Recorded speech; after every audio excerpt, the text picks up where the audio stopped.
Imana yacu yahabwa icyubahiro. Our God be honored. Ugiye gusubira mu gihagaze. Now you're going to repeat as you stand. Ubwira uti Mwami Imana. Tell God, nzi neza ko ari wowe byiringiro byanjye. my God, I Ninjiye know mu that kwezi you're ko my hope. kwizera.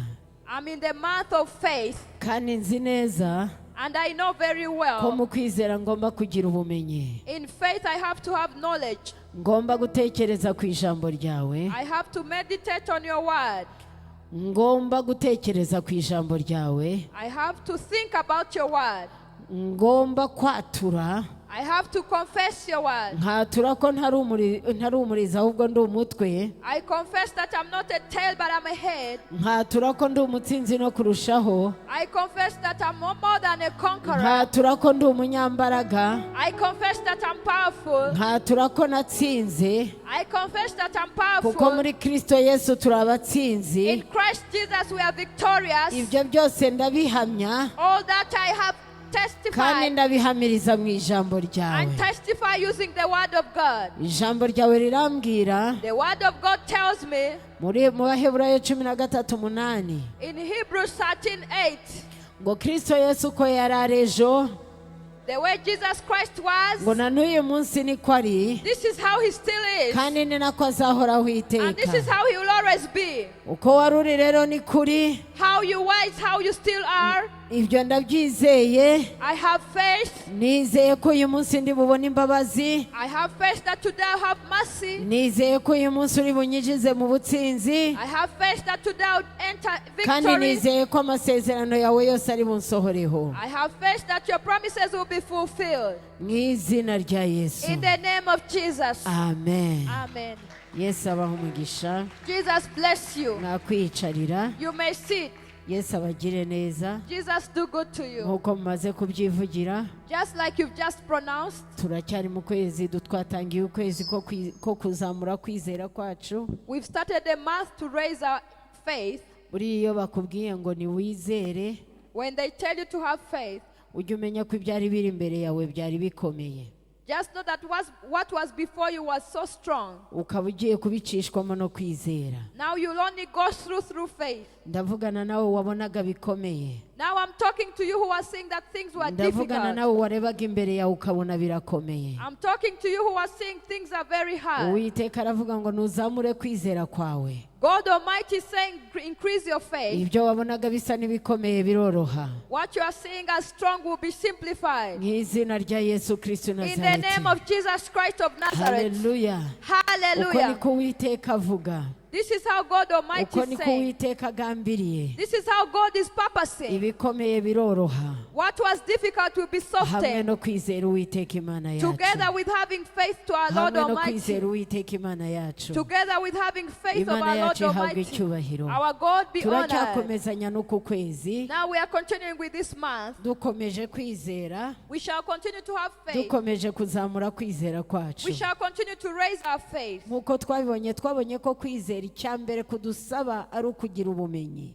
The first thing faith requires of us is to be knowledgeable. Niyo mpamvu muri iki gihe tugomba kwiga ku ijambo ry'Imana. This is why this time we have to study the word of God. Tukamenya gahunda y'Imana. And we know the plans of God. Tukamenya icyo Imana idushakaho. And we know what God requires of Ndetse us. tukaba twanasobanukirwa kwizera aho twakuvana. And we know how we can get faith, where to get it. Haleluya. Hallelujah. Imana yacu ihabwe Our icyubahiro. God be honored. Ibi byose turiho turiga. Everything we are studying, Ugiye ugakurikiza imitwe y'ibyigisho twagiye tugira ibiranga ukwezi, teme cyangwa topic z'ukwezi twagiye twigiramo. if you follow the theme or the topic we are following through the months, wabasha gusobanukirwa ko byose biriho biratujyana mu mwaka w'ubuntu bw'Imana. you may understand that this is getting us to the month of the grace of God. Ntabwo wagera mu buntu utagira ubutoni ku Mana. You cannot get to grace without favor of God. Ntabwo wagera mu buntu utarabanje kuba mu mbabazi z'Imana. You cannot get into favor before getting into the before mercy of God. N'ibindi. And the other None things. ubu nonaha Imana iravuga ngo ntiwizere gusa. Right now God is saying just have faith. ngo wizere maze urabona ubwiza bw'Imana. Have faith and you see the goodness of God. Imana yacu ihabwe May icyubahiro. our God be honored. Tugiye kwiga ijambo rigufi We are going to start a short word uyu munsi. right now Ni today. rigufi mu buryo bw'amagambo A short word in words, ariko ni rigari mu buryo bw'umwuka. but so broad in the faith. Ijambo rigufi rikubwira ngo A word of God which tells you kwizera guturuka mu kumva. faith comes from hearing. Kwizera guturuka mu kumva. Faith comes from hearing. Mu by'ukuri turavuga kwizera In fact, we are talking about faith. kandi nawe uravuga kwizera, And you're also talking about faith. ndetse inshuro nyinshi tukibwira ko ayo magambo tuyazi neza. And many times we think we know these words. Ariko umuntu aje akakubwira ngo ese wizera ute? But if anyone asked how do you have faith? How do you Ese gain faith? kwizera kwawe guturuka he? Where does your faith come from? Haleluya. Hallelujah. Bimbariza uwo mwicaranye ariko tukwizera kwawe guturuka he? Ask your neighbor, where does your faith come from? Imana yacu ihabwe icyubahiro. Our God be honored. Nituza kurangiza kwiga When we finish studying, uze kongera umubaze you'll ask your neighbor again, uti wamenye aho kwizera kwawe guturuka, have you understood where your faith comes from? kugira ngo usuzume niba inyigisho yazumvise. So that you examine if they have understood the teaching. Kwizera kwawe guturuka he? Where does your faith come from? Icya mbere uba ukwiriye kwibaza ngo ese ndizeye? The first question you should ask yourself, do I have faith? Utese ndizeye? Do I have faith? Ese kwizera bisobanura iki? What does faith mean? Ese kwizera guturuka he? Where does faith come from? Haleluya. Ibyo Hallelujah. bitatu nubimenya, When you know these three things, ibindi byose birakorohera. everything else will be simple. Ku kwezi kuzakorohera, This month will be easy. kandi ibigendana no kwizera bizakugeraho. And the things that follow faith will get to you. Reka dusome ijambo ry'Imana Now let's read the word of God dusanga mu Baroma igice cy'icumi. that we find in Romans 10. Turasoma mu Baroma igice cy'icumi Romans 10, ku murongo wa 17. 17. Turahera kuri 17, We start from 17. hanyuma hari uwundi turi buze gusoma. We shall read. Ijambo ry'Imana riravuga mu Baroma 10:17 ngo dore kwizera guheshwa no kumva, no kumva kuzanwa n'ijambo rya Kristo. Amena. So faith comes from hearing, that is, hearing the good news about Christ. Amen. Haleluya. Hallelujah. Twavuze ko tugiye kwiga ngo kwizera guturuka mu kumva. We said we are going to study faith comes from hearing. Aha harimo amagambo abiri. Here we have two words. Harimo ijambo rikubwira kwizera, There is a word talking about having faith, hakaba n'ijambo rivuga kumva. and there is also hearing. Ijambo ry'Imana riratubwiye The word of God has told us ko kwizera twabonye ko ari ibintu bibiri. Ubutumwa, aha ni ko ijambo ryatubwiye, good news. We saw two things, good news hanyuma hakaba no kumva. and hearing. Tugiye kureba Now we are going to see. ubutumwa bugiraho ubutumwa, tugiye kureba ku butumwa. Now let's see good news. Ubutumwa Bibiliya iratubwiye ngo ni ubutumwa, ngo ni ijambo rya Kristo Yesu. Ubwo butumwa ntabwo ari ubwo ko tuzakora umuganda umpera z'ukwezi. This good news is not that you do service, community service at the end of the month. Ubwo butumwa ntabwo ari ubwo kurwanya isuri. It's not to come and fight famine. Ubwo butumwa ntabwo ari uko dufite siporo rusange. It's not that we have a general sports. Ahubwo ubwo butumwa ngo ni ijambo rya Kristo Yesu. This good news is the word of Jesus Christ. Ubwo ni ukuvuga ngo ubutumwa hagomba kubaho ubutumwa. There has to be good news. Ubwo butumwa ntabwo ari ubundi, ni ubutumwa bwa Kristo Yesu. It's not any news, but it's the news of Christ Jesus. Hanyuma ikintu gikomeye cyane dukwiriye guheraho, Here, the major thing where we need to focus ni ukwibaza aho ubwo butumwa bumenyerwa. is to ask yourself, where do you get this good news? Ubwo butumwa bwigirwa he? Where do you study it from? Kuko ahangaha hakunze naho kuducanga. This also brings confusion. Kuko umuntu arakubwira ngo ukwiriye kumva ubutumwa bwiza. A person tells that you need to listen to good news. Hanyuma ubwo butumwa bwiza bwa Kristo Yesu ukamubaza ngo ariko umuntu ubundi abukura he abwigira he? And then you ask yourself, where does one get this good news? Where do you study it from?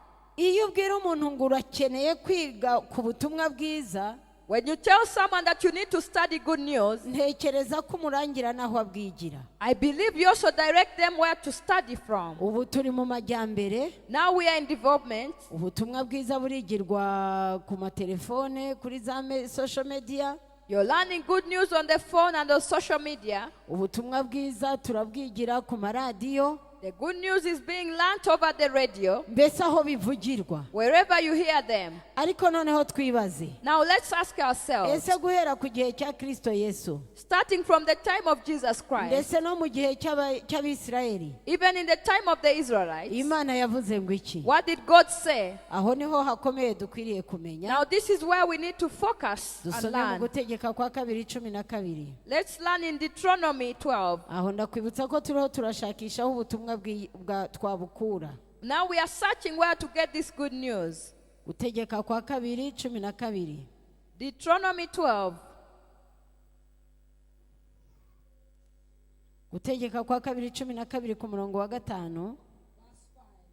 Haravuga ngo ahubwo ahantu Uwiteka Imana yanyu izatoraniriza mu miryango yanyu yose kuhashyira izina ryayo, ubwo buturo bwayo azaba ari bwo mujya muyishakiramo, azabe ari bwo mujyamo. Amen. Rather, you must seek the Lord your God at the place of worship. He himself will choose from among all the tribes, the place where his name will be honored. Amen.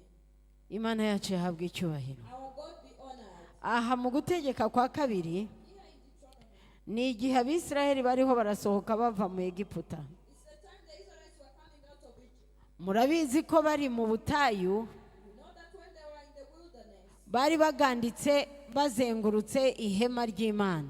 they were always surrounding the tent of God. Bose bari ahantu hamwe. They were all together in one place. Ihema ry'Imana ryari riri hagati yabo. The tent of meeting was in their midst. Ni ukuvuga ngo aho ngaho bari bafite aho bahurira bagasenga. This means that this is where they met and they prayed. Bari bafite aho bahurira bakumva icyo Imana ibashakaho. This is where they met and they would hear from God. Noneho bari bariho baragana mu musozo w'urugendo. Now they were coming to the end of their journey. Bageze muri Isiraheli bagombaga kujya ahantu hatandukanye. When they go to Israel, they had to go in different places. Bagombaga kuba mu bice bitandukanye. They had to live in different places. Ntabwo bagombaga kuguma hahandi hamwe. They were not going to remain in the same place. Hallelujah. Hallelujah. Noneho Imana yagombaga kugira icyo ibabwira nanone. Now God had something to tell them again. Icyo yagombaga kubabwira byari mu bijyanye n'ahantu bazashakira Imana. What you are saying to them is where they would seek God from. Kuko aho Imana yabaga hagati yabo.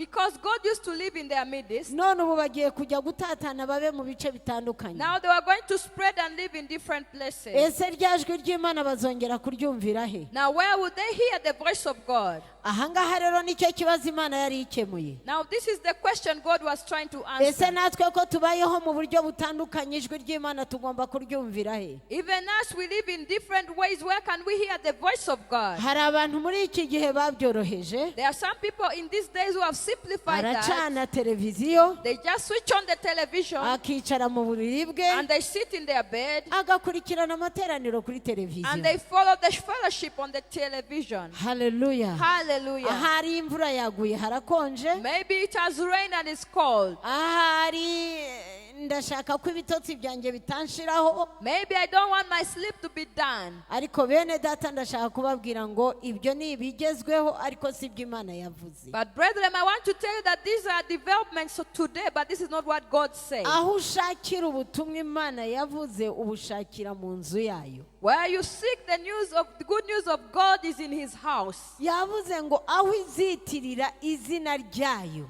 The place where I'll call it by my name. Aha ndashaka tubyumve neza, ntabwo yavuze umusozi. Now here I want you to hear very well. He did not talk about a mountain. Birumvikana yavuze hasi ngo muri ubwo buturo. He said in that dwelling place. Ubwo muri ubwo buturo birumvikana ko atari ku musozi. This means that it's not on a hill.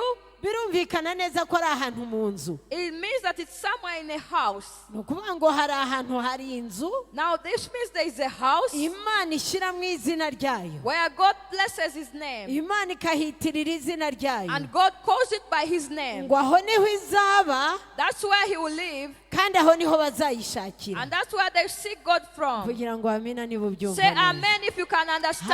Haleluya. Hari Hallelujah. abantu bashobora kureka kuza mu nzu y'Imana There are some people who stop to come in the house of God ngo bagiye mu butayu. and they say they've gone to the wilderness. Ndashaka kukubwira ngo bawibeshye. I want to tell you that you've lied to yourself. Aho mbona ubutayu muri Bibiliya, When you see the wilderness in the Bible, ubutayu mbubona igihe umwuka w'Imana yatwaye Yesu Kristo ku musozi wo kugeragerezwa. it's where Jesus was taken to the wilderness to be tempted, the mountain of temptation to be tempted. Rero iyo mbize neza nkiga kuri iryo jambo, When you study that word, nsanga nta cyiza kiba mu butayu, I realize that there is nothing good in the wilderness. ahubwo nsanga mu butayu ari ukugeragezwa. I see that in the wilderness it's being tried. Haleluya. Hallelujah. Rero ndibaza ngo ese Imana yatubwiye ngo muri ubwo buturo niho muzansanga.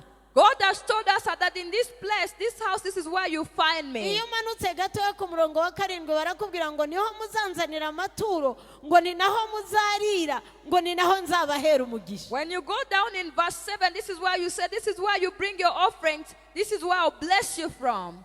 Aho ni ku ijambo ry'Imana ritubwira. This is what the word of God tells us. Twajya hirya gato bati umwuka w'Imana ajyana Yesu mu butayu kugeragezwa na Satani. And when we go just aside, we see that the Holy Spirit took Jesus in the wilderness to be tempted by the devil. Kandi abantu bazi ngo icyo baburiye mu nzu y'Imana bazakibonera mu butayu. And people think that what they have missed to get in the house of God, they will get it in the wilderness. Kandi mu butayu bahasanga kugeragezwa na Satani. And yet in the wilderness, they find temptation by the devil. Imana yacu dutabara. May God rescue us. Nababwiye ngo tugomba kugira ubwenge. I told you that we have to have wisdom. Dukeneye ubumenyi kugira ngo tubashe kumenya uko twizera. We have to gain knowledge so that we know how to have faith. Imana yacu ihabwa May icyubahiro. our God be honored. Rero ngo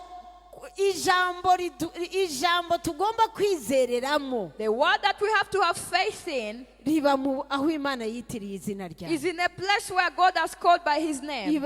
Uzarisanga aho Imana yitiriye izina You'll ryayo. find it where God has named the place Ngo by his kubera name. ko aho niho muzansanga. Because that's where you find God. Haleluya. Hallelujah. Icyo ni kimwe tugomba kumenya ku bijyanye n'iryo jambo tugomba kumenya. Now this is one thing we need to know according to the word that we need to know. Tugomba kumenya aho turisanga. We have to know where to find it. Ubwo butumwa bwiza tugomba kumenya aho tubusanga. We have to know where to find the good news of God. Kuko aho niho Imana ivuganira nawe. Because this is where God speaks to you. Uyu munsi abantu basigaye bafata inzu y'Imana nk'ibintu bisanzwe. Today people take the house of God as something normal. Nta kubaha inzu y'Imana ku There is kibaho. no honor of the house of God that Abantu exists. bicara mu nzu y'Imana bagatangira kuhaganirira. People sit in the house of God and they start conversing. Icyo ni ikigaragaza ko utazi ngo mu nzu y'Imana habayo nde. This is evidence that you do not understand that in the house of God who lives Ariko there. ijambo ry'Imana rirakubwiye ngo aho niho nzatura, aho niho muzansanga,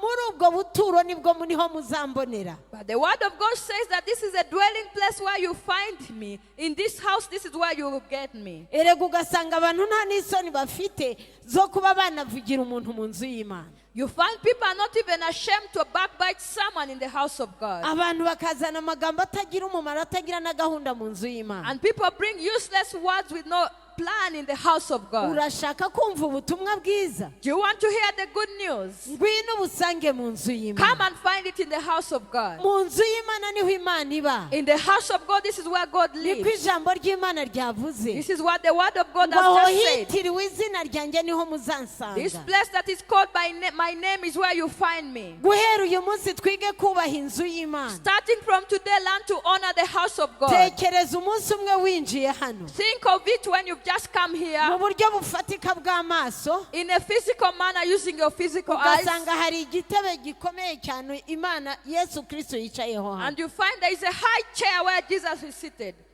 Wakwitwara ute? How would you handle yourself? Wabigenza ute? How would you do it? Ntekereza ko wava hariya wunamye cyangwa ugenza amavi kugera hano. I imagine you can come from there bending and crawling on your rero knees. nimuba abanyamwuka Now be spiritual umenye ngo mu nzu y'Imana niho Imana iba, and know that in the house of God, this is where He niko lives. ijambo ry'Imana This is ritubwiye. what the word of God has just said to us. Heraho Start from there. umenye aho ugomba kubaha, Know where you have to honor. umenye ko ugomba kubaha aho usanga ya Mana ivuga ijambo ryayo. Know that you have to honor where you find God's word being spoken. Ibyo nutangira kubimenya, When you gain understanding, uzatangira guhesha agaciro inzu y'Imana. you start valuing the house of God. Nutangira guhesha agaciro inzu y'Imana, When you value the house of God, umenye ngo watangiye gutera intambwe mu kwizera. know that you've started making a step of faith. Haleluya. Hallelujah. Umenye ngo watangiye gutera intambwe mu kwizera. Know that you've started making a step of faith. Jewe ndibuka kera, I remember some time mureba back, abantu ukuntu dukunda ibintu birebeka n'amaso. see that people like to see physical things. Kubera ko muri Katolika twabaga hari amashusho, Because in the Catholic Church we had images. waricaragamo ukamara umunsi wose wicayemo. You used to sit there spending the entire day seated. Ntawe uvuga, No one speaks. ntawe ukoma. No one touches. Abantu bose binjira, ugera hariya ngo Everyone Ukuna comes in and machari. they bend so much and they make a cross. kubera iki ibishushanyo biri imbere hano. Why? Because of the idols in front of them. Ariko ndashaka kukubwira ngo But I want to tell you, Uwiteka ari hano. God Almighty is here. Haleluya. Hallelujah. Tugomba kubaha inzu y'Imana. We have to honor the house of God. Ugomba kumenya ngo nubwo nakwinjira mu nzu y'Imana gusa, You have to know that if I just enter the house of God nkahazamurira isengesho, and I raise a prayer here, nubwo nakwicaramo ngaceceka ngaturiza hariya, whether I can sit here and I just keep quiet and be calm, ndaza gutabarwa. I'll be rescued. Muzarebe uyu munsi niba nta materaniro ahari, nta bantu bakiboneka ku nzu y'Imana. See, when there is no fellowship, no one comes to the house of God. Wagira ngo hari ikirya abantu kibirukansa. You think that there is something that eats people that makes them run away. Ariko ndashaka kubabwira ngo ubwiza bw'Imana buba mu nzu But I yawe. want to tell you that the glory of God is in His house. Haleluya. Hallelujah. Haleluya. Hallelujah. Ngira ngo Teda nyemerere mutangeho urugero. Now, Teddy, please allow me to use you as an example. Bigeze kumwandikira kubagwa. They wrote about her having an operation. Yarajemo hano. She came here. Bamaze yagombaga kujya kurara kwa muganga. She had to go and spend the night at the hospital. Bugacya mu gitondo kare bamubaga. And in the morning, they had to operate her. Yajemo hano muri uru She rusengero. came here in this church. Yirirwamo.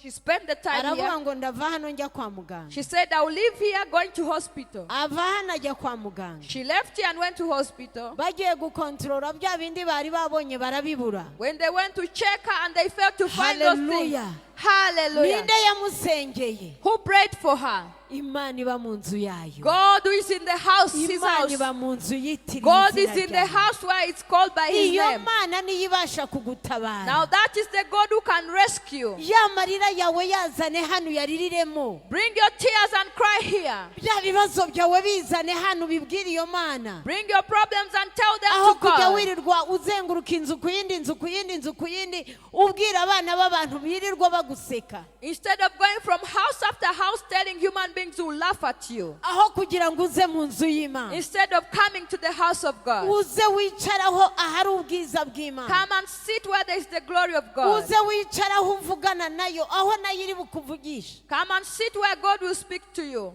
Bene data duhindure imyitwarire ku nzu y'Imana. Brethren, change your lifestyle in the house of God. Nujya winjira muri uriya muryango When you come through that door, cyangwa ukinjirira muri uriya, or you come through that one, ujye umenya ngo hari ukubaho kw'Imana hano. know that there is the presence of God in this place. Ntabwo ngomba gukiniramo. I don't have to play in the house of God. N'abana banyu mubarere bazi kubaha inzu y'Imana. Even your children, raise them to know how to honor the house of God. Bajye binjira mu nzu y'Imana bayubashye cyane. Let always come to the house of God and honor the house of God. Tumenye ko aha ngaha hitiriwe izina ry'Imana ariho tuvuganira Know n'Imana. that this is the place called by the name of God. This is where you talk to God. Tumenye ko ariho hari icyubahiro cy'Imana. Know that this is where the glory of God is. Imana yacu ihabwa icyubahiro. For our God to be honored. Ni ukuvuga ngo rero hari inzu y'Imana.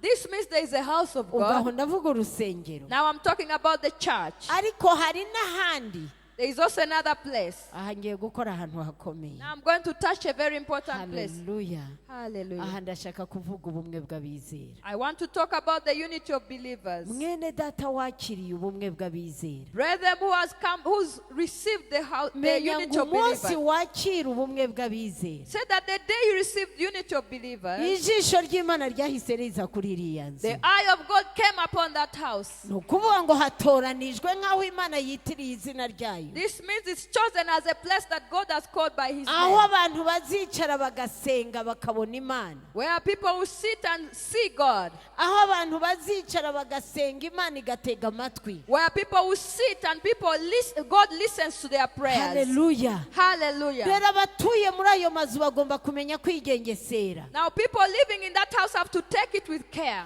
kuko ku miryango yabo hari marayika w'Imana. because on their doors there is the angel of God. Haleluya. Hallelujah. hari marayika w'Imana. There is the angel of God. ntabwo mukwiye kuvugiramo ibyo You mushatse, shouldn't just say the things you want. ntabwo mukwiye kuhakorera ibyo mushaka. You shouldn't do whatever you want. reka mbabwire, Mose yaravuze ngo Imana yaramubwiye ngo marayika, ndaguha marayika mujyane, And Moses, God told him, I'm going to give you an angel who will go with you. ariko ntabwo mu kugendana na marayika ntimugomba gukora ibyo mwishakiye, But in moving with the angel, you shouldn't do whatever you want. kuko marayika ngo amategeko y'Imana aba muri we. Because the angel has got the commandments of God within him. nta negosiyasiyo kwa marayika. There is no negotiation in the angels. wanegosiye Imana You can negotiate God, ariko ntabwo wanegosiye marayika, but you can't negotiate the angel. kuko marayika akora uko yabwiwe, Because the angel follows instructions. akora uko birimo muri we, He does what is in them. uko yabitegetswe muri we According to the instructions niko given. abikora. That's what the angel ku mazu executes. yanyu hari marayika uhahagaze, In your houses, there is the angel of God standing there. nk'ikimenyetso kivuga ngo ahangaha Imana yahitiriye izina ryayo. As a sign saying, here, God has called this place by His name. ubuntu bw'Imana buri hano, The grace of God is here. kubaho kw'Imana kuri hano. The presence of God is here. Haleluya. Hallelujah. ibyo mubimenye neza. Just know this very well. abakiriye ubumwe bw'abizera, Whoever received the unity of believers, mumenye ko mwakiriye isanduka y'Imana mu nzu zanyu. just know that you received the ark of God in your house. aho isanduka y'Imana hose iba, Where the ark of God is, there should be angels. Know that and take care of that. For God's name to be honored. Haleluya. Hallelujah. ntabwo rero tugomba gukina, Now we shouldn't play. ntabwo ugomba kujya ahantu aho ariho hose ngo ukore ibyo ushaka. You shouldn't go and do anything anywhere you want. wasengera n'iwawe mu rugo, yego, Yes, you can pray from your home, true. ariko nuhaguruka ukava iwawe mu rugo ukajya mu bumwe bw'abizera, But if you stand up and you leave your home and go to unity of believers, umenye ngo hano hari ukubaho kw'Imana. just know that here there is a unity of believers. hano Imana iteze ugutwi ngo intabare, Here God is paying attention to rescue me. ahangaha hari ibidasanzwe biri bukorekere Here hano. exceptional things will take place here. rero ibyo byose bidusaba kubyizera, Now this requires us to have faith. ibyo byose ugomba kubimenya You have to know all this ukabyizera. and you have faith in it. tukiri kuri bwa butumwa bwiza, Now when we are still talking about the good news, hari abavuga ubutumwa bwiza there are none. people who speak the good news kuko ijambo ry'Imana dusomye hahandi, because the word of God where we read. dusome hahandi mu Baroma Let's go back to Romans 10, 10. noneho turajya ku murongo wa 14. Now let's go to 14.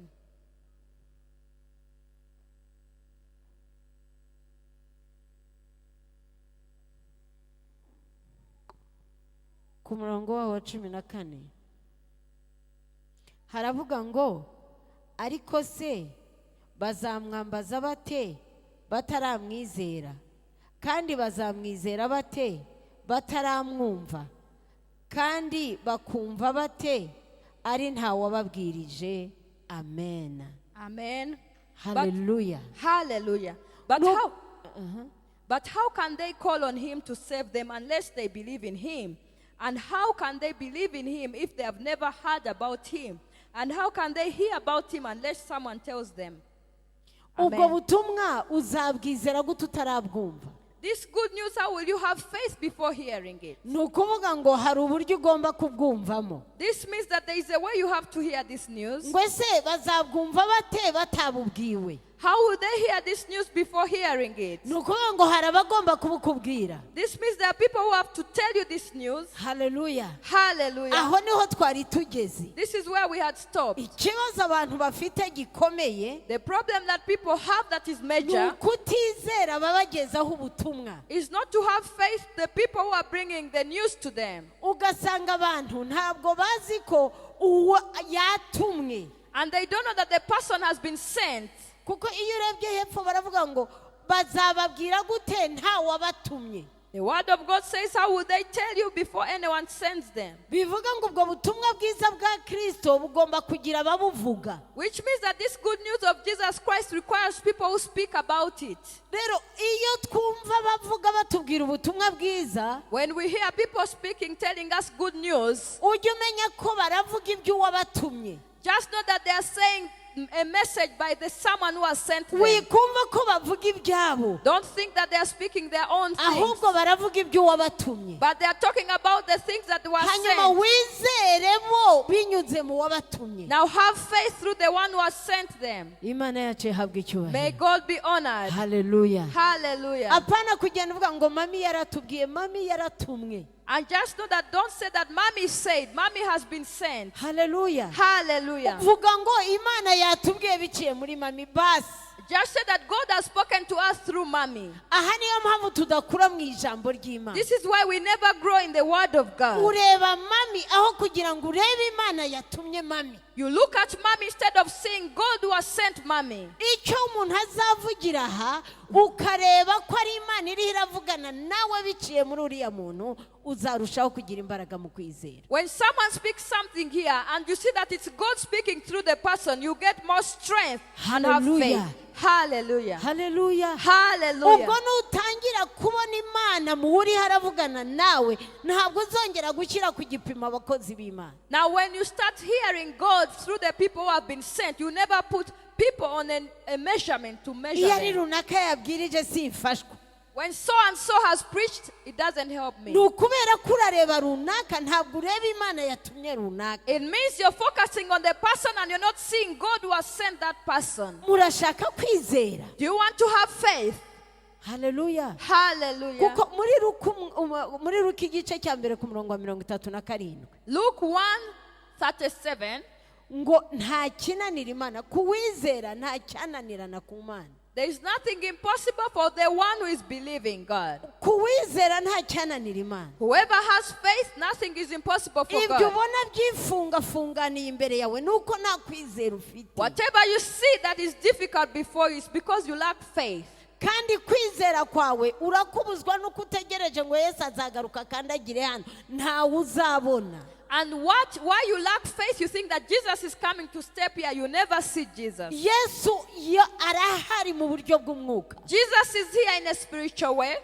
Kandi arahari biciye mu bakozi yasize. And Jesus is here through the anointed servants of the anointed. Nimwizere Yesu mumurebera mu bo yatumye. Have faith in Jesus through the people he sent. Nimwizere ubutumwa bwe muburebera mu bo yatumye. Have faith in the good news through the people he has sent. Nubona n'umwana ahagaze hano, If you see a child standing here, ntabwo ahagaze kubwe. the child is not here on his own. Ahagaze kubera ko hari uwamutumye. The child stands here because there's someone who has sent the Wireba child. rero uwo mwana yaje hano, Now don't look at the child who has come here. ahubwo reba uwamutumye. Instead, look at the person who has sent that child. Haleluya. Hallelujah. Tekereza ku butumwa bw'uwamutumye. Now think about the news of the person who has sent him. Dutangire twige kuvuga ngo uzi uko Imana yavuganye natwe. Now start talking about saying, do you know God has spoken to Uzi us? ko Imana yatubwiye. God has spoken to us. Uzi uko Imana yatubwiye ngo nitwubahe inzu y'Imana. God has just told us to honor the house of God. Uzajya winjira hariya wibuke ko Imana yakubwiye kubaha inzu yayo. You shall come through that door and you know that God has said, honor my house. Hano mu nzu y'Imana umuntu ashobora guhagarara hariya agahamagara uri hariya. In the house of God, the person can stand here and call the person there. Ibyo ntabwo ari ukubaha inzu y'Imana. And to do that, that's not honoring the house of God. Haleluya. Hallelujah. Ntabwo mbabwira ngo nimwubaha abakozi b'Imana, ni akazi kanyu, nimushaka mutwihorere, ariko nimwubaha uwadutumye.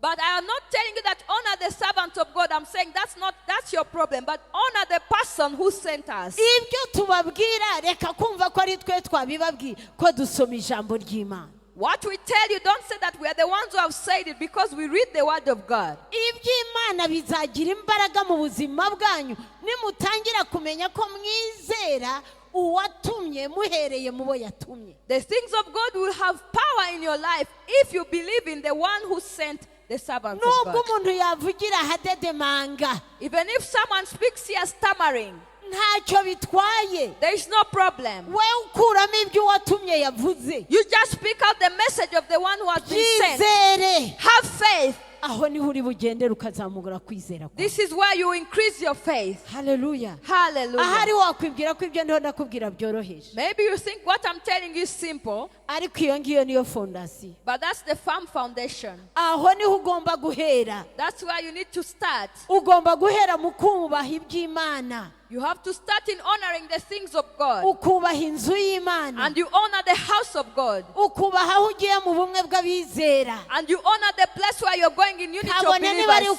ukwicara ku mikeka, Whether you sit down on a mat, icara hasi wicare. sit down and sit down. nk'ubu hari nk'abantu batazi n'aho ubumwe bw'abizera bubera. Some people don't even know where unity of believers takes place. Haleluya. Hallelujah. kubera iki? kubera gusuzugura aho abantu bajya. Because they despise where people go. ariko ndashaka kubabwira ngo ntabwo ari bo bitumye, But I want to tell you that those people didn't send themselves. batumwe n'Uwiteka They Nyiringabo. were sent by God Almighty. ntabwo ari iriya nzu ariyo yitoranije, That house did not choose itself. ntabwo ari na ba nyirayo bitoranije, It's not the people who chose themselves. batoranijwe n'Imana They were chosen by God kugira ngo Imana ihitirire izina ryayo. so that God calls the house by his name.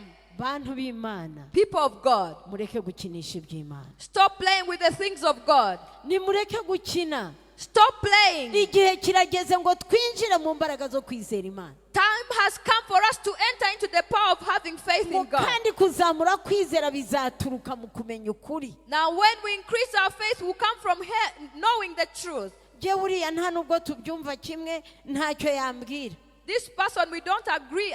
They can't tell me anything. wowe ntimubyumva kimwe ariko Imana babyumvise kimwe. But you don't agree, but in God they agree. uriho urakererwa, You're delaying. uriho urakererwa. You're delaying. nimujya mu bumwe bw'abizera mukagenda muzi ko mugiye kureba Imana ya yindi yatoranije hariya hantu, ibibazo byanyu bizakemuka mu izina rya When Yesu. you go to unity of believers and you know you're going to see God, your problems will Hallelujah. come to an end. erega uriya ntabwo azi kubwiriza cyane, nta n'ugomba kubwiriza mu bumwe bw'abizera. You start saying that this person doesn't know how to preach. No one should preach in the unity of believers. nimwicare musangire ijambo ry'Imana. Sit and share the word of God. twese turi abanyantege nke, All of us are weak. nta gitangaza kirimo, There is no miracle. ariko mu gusangira intege nke zacu But when you share your weakness, hazaza Imana ishobora byose idutwikire, God Almighty will come and cover us. yumvire muri za ntege nke zacu, And God will hear from our maze weakness. dutabare. Then God will rescue bene us. data nimurekeraho kumenyera iby'Imana. Rather, stop being familiar with the ibyo things of God. wibwira ko uzi ntabyo uzi, The things you think you know, you don't know. uragendera mu kamenyero You're gusa. just moving in ariko igihe familiarity. kirageze But time has come ngo duhagarare for us to mu stand mahame y'Imana. in the principles of God. amahame y'Imana ugomba kuyamenya, You have to know the principles of God. ukayizereramo, And you have faith, maze ukabohoka. and then you'll be delivered. Haleluya. Hallelujah. ariko nutabimenya But if you don't know, uzahora mu kigari, you'll always be in a crowd. uzahora mu kigari. You'll always be in a crowd. Haleluya. Hallelujah. icya kabiri batubwiramo, The second point turabona ngo kumva. is hearing. Haleluya. Hallelujah. ugomba kumva. You have to hear.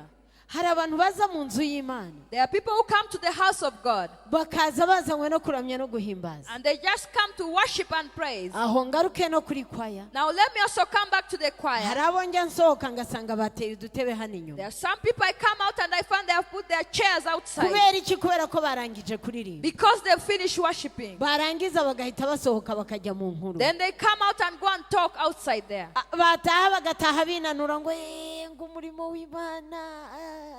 And then they'll stretch and say the work of God is so painful. mujye muririmba twambuke hanyuma musigare hahandi. You sing, and for us we cross and you remain in the same place. kuko ikigomba kutubatura ni ubutumwa bwiza bwa Kristo. Because the only thing that delivers us is the good news of Christ. niba waje mu nzu yitiriwe izina ry'Imana utazanywe n'ubutumwa bwiza urata igihe cyawe. If you came in the house called by the name of God and you did not come for the good news, you go empty-handed. uzahora utambuka ahantu hamwe. You always remain in one place. uzahora wizengurukaho. You'll always go around yourself. ariko bene data ndabahwitura. But now I'm whipping you. mu nzu y'Imana niho twumvira tukaruhuka. In the house of God, this is where we hear and then we rest. Hallelujah. Hallelujah. mu nzu y'Imana niho twumvira tukabatuka. In the house is where we get delivered. mu nzu y'Imana niho abadayimoni bazava inyuma yawe. In the house of God, this is where the demons will leave your house. mu Home. nzu y'Imana niho hazasigara bya bibazo In byawe. the house of God, this is where your problems will remain. mu nzu y'Imana niho uzakirira za ndwara. In the house of God, that's where your healing will come. kandi nta kindi kizagukiza. And nothing else will rescue you.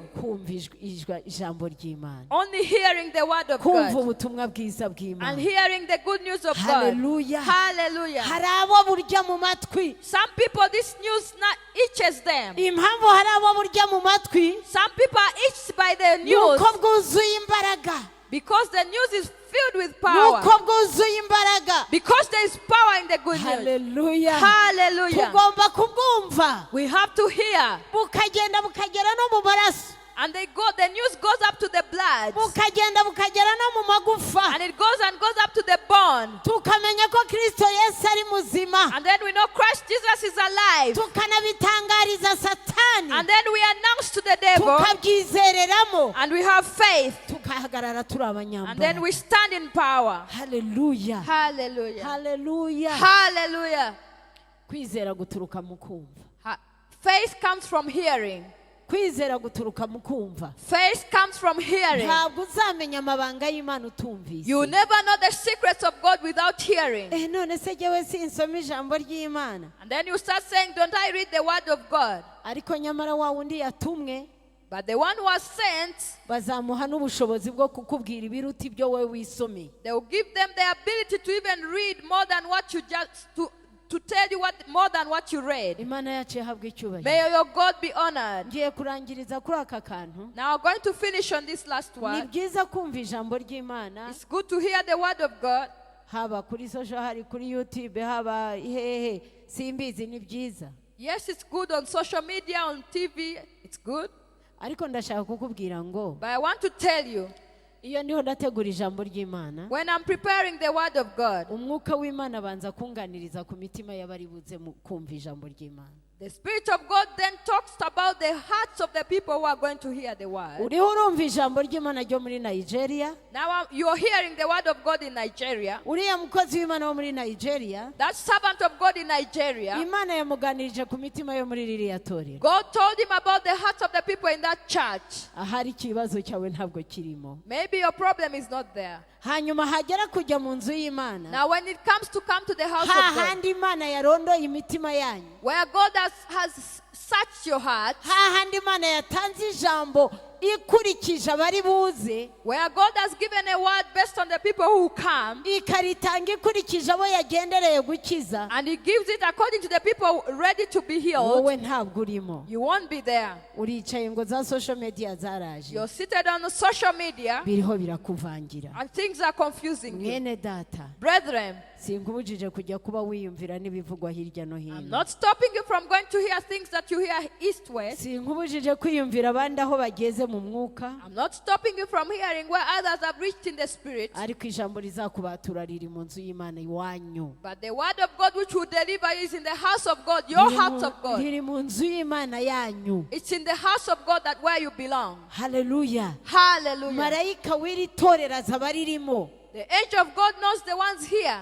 aza bariteraniramo, And He knows those fellowshipping azi here. ibibazo byanyu, He knows your problems. azi ijambo agomba kuduha rigomba kubatabara, He knows the word that will rescue you. kubera ko azi ibibazo byanyu. Because He knows your problems. Ntabwo uzajya gukirira mu bibazo byo kwa marayika w'irindi You will torero. not go to be healed in the problems of the age of another church. Imana yacu idutabare, May our God be honored. Imana yacu May idutabare, our God rescue us. kandi duhe ubwenge. May our God give us Bya bindi wisdom. twita ngo ni bito bito And the things that we call small, birakomeye. they are mighty. N'uwubaha inzu y'Imana, When you honor the house of God, ukagira ishyaka ryo kuboneka mu nzu and you y'Imana, have the zeal of coming in the house of God, ukubaha ab'Imana yatoranije kukugezaho ubwo butumwa bwiza and you bwayo, honor the people who God has chosen to deliver the good news, ukanamenya ko buri munsi iminsi idasa mu nzu y'Imana, and you know that all days are not the same in the house of God. udatekereza ngo uyu munsi ku wa kabiri hazaba hasa no ku wa gatanu, Don't think that today, Tuesday, will be the same as Friday, kuko Imana yacu niyo izi icyo muzaba mukeneye ku wa gatanu. because our God only knows what you need on Friday.